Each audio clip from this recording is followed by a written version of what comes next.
নমস্কাৰ বন্ধুসকল আৰু আজি আসাম ডাইৰেক্ট ৰিক্ৰুটমেণ্টৰ যি 4th গ্ৰেডৰ বাবে এক্সাম হৈ গ'ল তাৰে আগবেলা হোৱা এক্সামত কি প্ৰশ্ন উত্তৰ আহিছিল আৰু আপোনালোকে কিমান শুদ্ধ কৰিব পাৰিলে সো প্ৰশ্নসমূহ লৈ আহিছো প্ৰথম প্ৰশ্নটো আহিছিল আহোমৰ শেষৰ ৰজাজন কোন আছিল আৰু ইয়াৰে ৰাইট আনসাৰ হ'ব প্ৰতাপ সিংহ দ্বিতীয়টো আহিছিল টাকা কোন দেশৰ বিনিময়ত ব্যৱহাৰ কৰা হয় আৰু ইয়াৰে ৰাইট আনসাৰ হ'ব বাংলাদেশৰ কাৰেন্সিৰ নামটো হৈছে টাকা ভিক্টোৰিয়া মেমৰিয়েল কোন ঠাইত অৱস্থিত আৰু ইয়াৰ শুদ্ধ উত্তৰটো হ'ব কলকাতা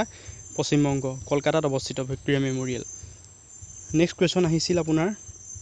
অসমৰ দ্বিতীয় মুখ্যমন্ত্ৰী কোন আছিল আৰু ইয়াৰে ৰাইট আনসাৰ হ'ব ডি বিষ্ণুৰাম মেধি সো তাৰ পাছৰ প্ৰশ্নটো আহিছিল ইউএই অৰ্থাৎ ইউনাইটেড ষ্টেট আৰবৰ মুদ্ৰা কি নামেৰে প্ৰচলিত হয় আৰু ইয়াৰে শুদ্ধ উত্তৰটো আছিল দিৰহাম বুলি জনা যায় ইউৰোপৰ ইউনাইটেড ষ্টেট আৰবৰ মুদ্ৰাক আৰু এটা প্ৰশ্ন আহিছিল আপোনাৰ কনকলতাই কোন আন্দোলনত শহীদ হৈছিল বুলি আহিছিল আৰু তাৰে ৰাইট আনসাৰটো হ'ল ভাৰতীয় আন্দোলন